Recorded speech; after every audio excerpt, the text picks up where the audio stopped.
Hey guys, welcome to the Better Wealth Show. We think about money differently, and on today's show, we are going to talk about the 10 questions that millennials are afraid to ask about money. We have the producer, our one and only, Joel Robertson, who's not just an amazing musician, father, but is also going to be behind the scenes and in on the scenes, I guess, for today's show. Yeah, Joel, welcome to the show, and I know that you've done some research and going to tee up some millennial money questions that people are afraid to ask. Yes. So right now, the millennials are the most stressed about money out of any group. And I think part of stress is not knowing. And so they have a lot of questions they want answered. And then we got the top 10 questions we're going to pull up right now. And so let's just get right into it. Question one is it bad to not pay for a credit card every month?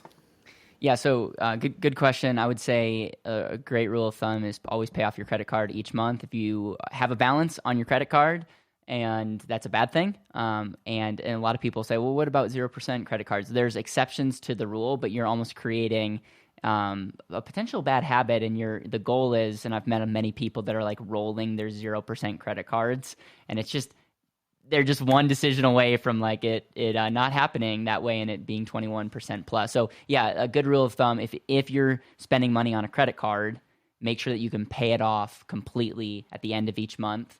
That is a good rule of thumb. And if you're keeping a balance on a credit card, that's usually a bad sign. The one exception is if you really understand the name of the game and are intentionally creating a 0% or 0% balance and you have that covered. There are people that have used that in a good way, but I just think you're playing with fire. Amazing. I think that's unfortunately not. Oh, got a fire truck going by. Clover, Wisconsin. You got someone's house is burning down. The one time it's ever going to happen in this small town. Yeah, it's like 5 fires a year, and the first initial show we got a fire. So what's that trying to say? The show's going to be amazing. It's either going to be amazing or it's going to crash and burn. All right, well, we're on fire, and they're trying to cool it down. So, question number 2 is how much can I spend on fun activities? Millennials are very, they like to go out, they like to spend the money, they like to party, and they might be afraid to ask this because they don't want to feel irresponsible with their money. So, how much is actually allowed to spend on fun activities? Yeah, so I would reverse engineer this and really go back to one of my favorite books, The Richest Man in Babylon. And one of the principles in The Richest Man in Babylon is pay yourself first. Pay yourself first before you pay your debts. Pay yourself first before you pay other people. Like, pay yourself first. And what they mean by that is not to go on vacation, but to actually save and invest. And so they use a random number, 10%. I think the 10% number is a good starting point. And so what I would say is you should pay yourself first, and you should create a goal every year to pay yourself even more, like give yourself a raise. And so if it starts with 10%, I try to pay myself, i.e. save and invest over 25% of my income. And so that is like a goal that I'm going to hit. And then after that, I got to pay for my mortgage. I got to pay for other expenses to make sure that I live. And then anything left over, that's free game. Okay, so the most important thing is make sure you're paying yourself first. A lot of millennials are saying, I want to invest, I should start doing that. And then they look at the end of the month and they're like, well, I don't have any money because I spent it all. And so what I would just say is if you can pay yourself first, start with 10%, try to increase that each year. And then the real question is if after that, live, don't like pay off your debt and all that stuff. And then if you have money left over, that should be part of your lifestyle. And so I guess the simplest way is after you've saved your money's your fair game to do whatever you want with it. Amazing. All right. So this is probably one of the most stressful things about finances for millennials. It's talking about the future. Yep. When and how much do I need to save for retirement? Right. So I hate the word retirement. I think retirement is something that we should get out of our vocabulary as soon as possible. It's very uninspiring. I don't want to save or invest for retirement. I don't want to delay for a someday watch Fox News or CNN and go. Like, that just does not resonate with me. And I think that's why a lot of millennials are like, screw it. What's the point? And so what I would reframe that question is like, why do we want to be financially free? You're financially free when you have enough cash flow coming in to live your lifestyle, live that intentional lifestyle. And so what I would say is there across the board, if you want to be successful, if you want to have the life of your dreams, you have to create certain character. And a lot of that character is delaying gratification and investing in the things that are really, really important. And a lot of people are unable to say yes to that dream job that they have or that opportunity, or say yes to that business because they have no money. Think of money as just like a tool to get to where you want to go. And so I think you should start as soon as possible. The power of compounding is a real thing, but the power of control is a real thing. And the people that save money have more control, save and invest. There's a funny golden rule out there that says those who have the gold make the rules. And I really believe that that is very relevant. So my deal is pay yourself first, do it as soon as possible, understand the power of compound interest, but also understand the power of compounding control. And instead of making retirement be like this non-touchable, non-inspiring goal, create a living freedom or intentional living metric for you and try to live that as soon as possible. You are financially free, or you'll be able to live intentionally when you have enough cash flow coming in to finance that intentional life. And the goal should be to do that as quick as possible. So I think there's just some reframing. But I think the biggest problem is we are uninspired as millennials by this idea of retirement. That's great. So when preparing for retirement, I think oftentimes we're always thinking about the future and stuff, but there's present responsibilities and there's present things that we're never going to know about. Like, things can come out of nowhere and hit us, right?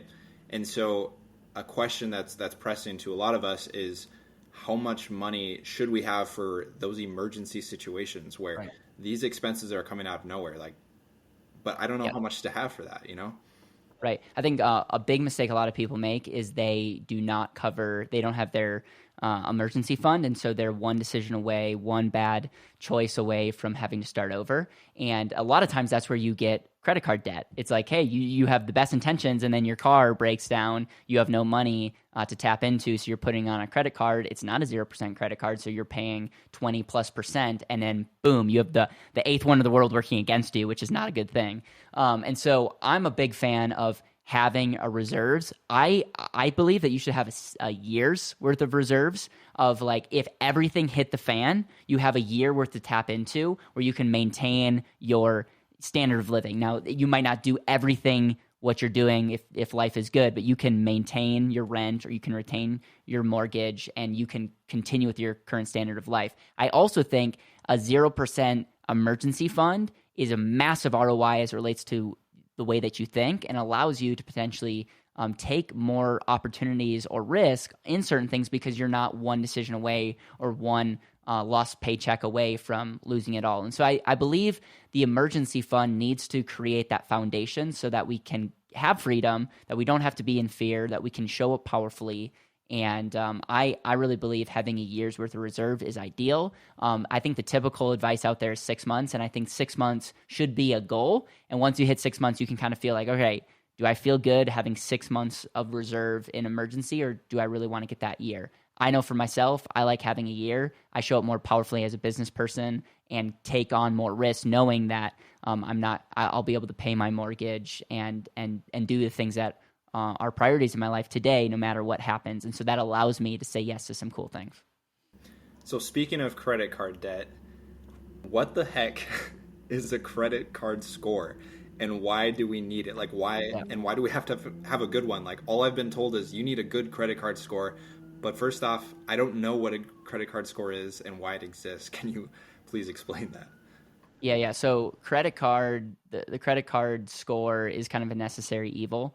And it's one of these things where it affects every part of your life, essentially. It will affect how you can reduce some of your debt, and you might get better deals. You might get cheaper insurance premiums just because you have a good credit score. And it's just essentially the way of saying, if I'm going to lend you money, the higher the credit score means you have just more credibility and you're a safer person to lend money to than if you have a low credit score. I think there's something it's obviously important. So credit score affects every part of your life from a financial standpoint. And so it's important to understand how how that works. And there's 5 things that really go into your credit score. It's how much balance you have, how much new credit history you have, what kind of lines of credit that you have, are you making your payments on time? So it's complicated. It doesn't make 100% sense, but neither does most things in life. And so it's just one of those things where we got to get in line. We got to figure it out. And if there's something that you're doing that's hurting your credit, you got to figure that out. And so I would just say it's a necessary evil that it's maybe I could answer this better, but it's like think of it as like a key that unlocks certain things, and the better the credit score, the better access you have to certain locks. And if you have a worse credit score, you have access to less locks, and the better the credit score, you just get better deals. And it's just made up from something that, in my humble opinion, doesn't make a ton of sense, but it's all based on how good of a how safe of a creditor or a lender to you would be. So again, I probably could clean up that answer a little bit. Well, that's okay. I think I understand. So basically, it's the score that tells lenders or things like that how good we are at paying off our debt. Is that correct? Yeah. So the higher the credit score, the better. The lower the credit score means you're more at risk, and as a result, I'm going to charge you more interest, or I'm going to decline your ability to take a loan. Okay, I got you. Speaking of credit and just your finances in general, a lot of times there's this idea of really, especially millennials, of taking responsibility for your own finances. But right. to what degree should we be doing that? Because having a financial expert would, I feel like, be really helpful. But I also know that maybe people our age can't afford to do that. So my question is it worth hiring like a tax expert or financial expert to assist with your finances? Yeah, I think the 2 common questions is, should I hire a financial advisor, and should I hire someone to help me with my taxes? And both are depends. I think a lot of people diversify their control way too quick. So it's just like, oh, I made money and I'm just going to give it to someone to babysit my money. And I'm just really anti giving up control and giving up responsibility of the results that you want. And so I think it's really, really important to get clear on what you truly want out of life, and maybe have a game plan of like, this is what I'm looking for, and then find people that can help you with that. And it's the best thing is if someone can help you get that better, they're worth hiring. So it's like if a financial advisor or working with someone like us or working with someone in taxes can help you get to where you want to go better for having them in your life, amazing. Unfortunately, a lot of people are not clear on what they want, and so they're paying people, but they're not clearly articulating what they truly want. And as a result, the expert is not providing 2 or 3x times what they're getting paid, and it becomes a disaster. To answer the question on the tax side, if you're not paying a ton in taxes, probably hiring someone to help you with a tax strategy may or may not make sense. If you're someone who's paying 10, 20, 30, 40, 50, we've had people and clients that have been paying hundreds of thousands of dollars in taxes. Having a tax expert is a no-brainer, and by having a tax expert in a proactive tax strategy, sometimes you can put $50, $100, $200,000 back in your pocket. That is like the biggest no-brainer of my life. Same thing with a financial advisor. You might be at a place where you need someone to take a look at your investments and portfolio, and as a result, you can get a better rate of return, reduce your risk, and have more clarity for the future. That's a clearly yes. So I would say early on, don't diversify. Don't try to hire people too fast to try to just give up control and hope someone else babysits your money. But once you have clarity in what you want, ask the question, will this person help me get to where I want better? And will they pay for themselves? And if the answer is yes to both of those, then you're ready to hire a tax or financial advisor expert. So along those lines, then, how much should I be investing at my current age? I'm 24 years old, and I know a lot of people watching these are in that age range. And I think the question is like, how much should we actually be investing right now? Yeah, I think that's a great question. I think starting with the arbitrary 10% number is just a good starting point. And a lot of people that we meet with, it's this hard, honest truth is we need to be saving 20 to 25% of our income. That sounds extreme. That sounds insane, but that really should be the goal. And that kind of money gives us enough, gunpowder, you could say, to really be able to say yes in a powerful way and get the compounding machine working. So I would say 10% at the bare minimum, shoot for 25, 30. And that's a good, like, as you make more money, it could get tougher, right? But it's like, we've seen that if you can save 20 to 30% of your income, you're going to be put into a position that's so much better. But a lot of people aren't even able to save 10. So I don't want to just discourage people from not even starting. So try to save 10% and then try to increase that. And if you can get to the 20, 30%, you're going to be in a way better position. The more technical way to answer that is it all depends, and it really depends on the cash flow ratio of your consumption and your savings and how old you are. And so if you're 45 and haven't saved versus if you're 20, the 20-year-old technically needs to save less because they have more time. That's like the traditional way of looking at it. I just don't like that's assuming we care about retirement and are just waiting for retirement. And I'm not a huge fan of reverse engineering everything from I'm going to quit everything I love at 65. I just think that's a bad way of thinking about money. So you might be able to hear in the background, but my baby just started crying, and it leads sort of into this next question though, as we come to the end here, is how much money do I need to have saved up to have kids? Like, is there a good base level that you think you should start with before you have kids, or can you just go at it whenever? Yeah. No. So, and you can go get your baby if you like as well. This is what I would say is I'm not a parent, and so I'm going to give this with a grain of salt. I've heard that you'll never be ready as it relates to having kids, and I know for myself personally, being married and having a conversation with my wife, it's like we know that we're never going to be ready, and it's one of the things that we feel called to do, and we feel like it's a huge blessing. So I don't feel very prepared to answer that question. I think if you can be in a place where you're saving 10 to 20% of your money, that's a really good habit to be in. That's a really good verb to be in. And so that's something that's really important. And I think having an emergency fund is also vital. And just also know that there are going to be things that happen, and you'll never be prepared for things. But what I love about what I've seen is a lot of people just make things work, and it just comes down to spend money on what you value. Spend money on what you value, and if you spend money on what you value, you will win in the end. So that would be my question there. I'm going to ask myself two other questions because Joel and I prepared these questions before. One of the last questions is, what is a 401k? And a 401k is a government-sponsored plan that companies can use, and they can use to essentially create a match for your investments that can help you with your retirement. And it's something that, for-profit companies can use as kind of like a bonus. Companies back in the day had pensions, and they would say, hey, if you were at the company so long, you would have a stream of income, not just now, but in the future.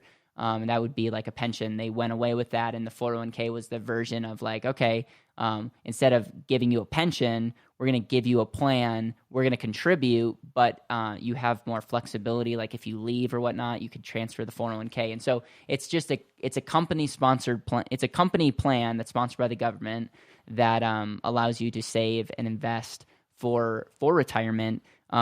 Overall, I think they're not the end-all be-all. They're not meant to solve all your retirement problems. They're meant to be a potential bucket. I'm not a big fan of the stock market way of accumulating money and then taking income. I just don't think it's a very efficient way to invest and have an income stream in retirement, but it's a strategy.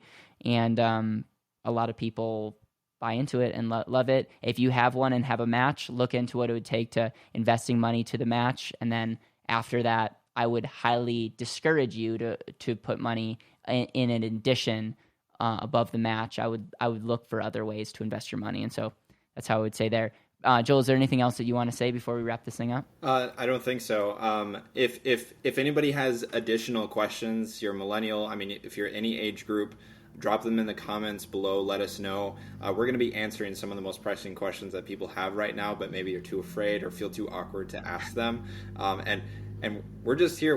We're trying to be authentic and be real with you guys. I mean, I'm holding my baby right now. Like we're not telling. We're doing it for the clicks. Let's be honest. Yeah, that's right. This will be the thumbnail. Subscribe for the kid. All right. Subscriber doesn't get his food.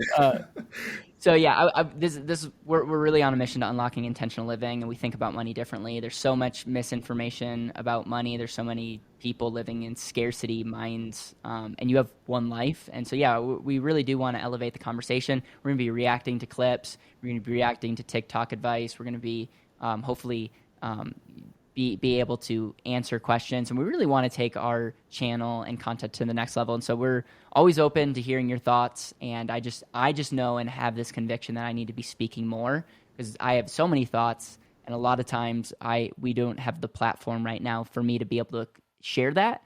And in a show format, that will really be what we're going to go for. So Joel, thank you for being the co-host.